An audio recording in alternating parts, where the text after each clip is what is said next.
It is the holidays, and there are few things about the holidays we love more than the treats. Amen to that. We're so excited because we have Marie here to guide us on everything. Feed your family tonight and a delicious treat for everybody. Shane's going to be diving into it in a second, I know. Yeah, we're making cookies. What are we making today? We're making Chewy Molasses Cookies. This is my mother's recipe, and it uses old-fashioned butter flavor shortening, and that is an ingredient that is hard to measure because it's kind of sticky and you don't want to scrape it out. So here's my trick for measuring shortening. This has a half a cup of shortening, and then it also has butter in it. You use the combination of the two different fats, but when you measure shortening, you can measure it in water.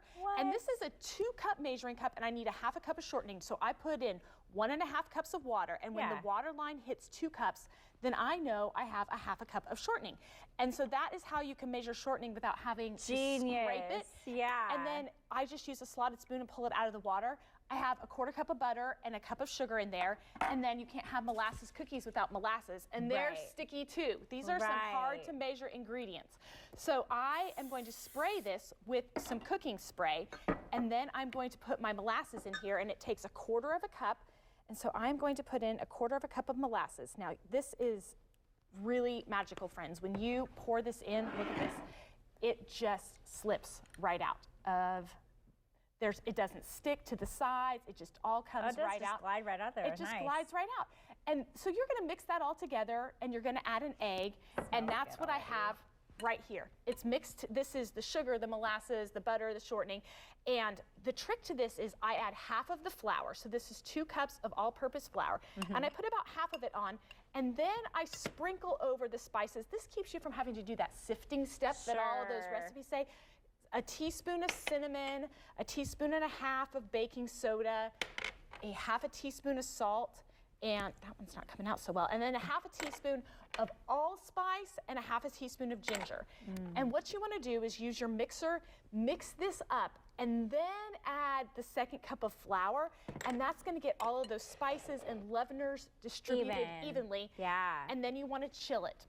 And I usually just wrap it in plastic wrap, and I chill in the refrigerator. And this is about half of that recipe. You can even freeze it for up to like 6 months. My mother will make big batches of this and will freeze it. And then you just make about 1-inch balls. I love this cookie scoop. It's linked in the recipe at feedyourfamilytonight.com. If you want a stocking stuffer for a kitchen person in your life, get them one of these cookie scoops. They're amazing. And you roll it in some sugar, and then bake at 350 for 12 minutes. Not just any sugar. No.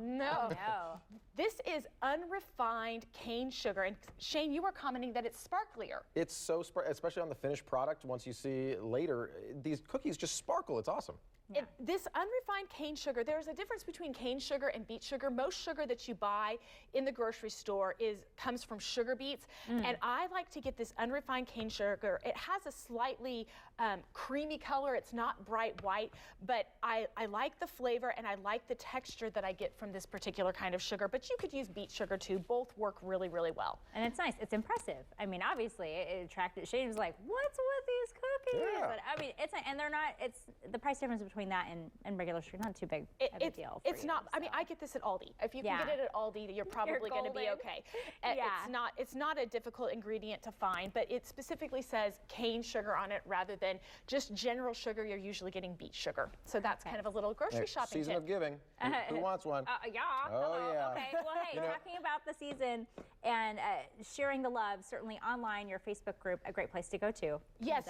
Join me in the Feed Your Family Tonight Facebook group. I'm always there. Today we're going to be talking about Christmas treats a little bit, and I'm always there to answer your questions. It's a great group of people, lots of cake viewers there. So Facebook.com/feedyourfamilytonight, and you can join the group there.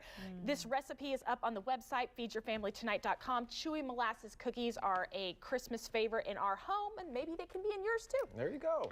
I thought the saying was slow as molasses. Marie, you did that so fast. It was easy, very quick. So make it a part of your daily routine to check in with Marie and what she's got going on at feedyourfamilytonight.com.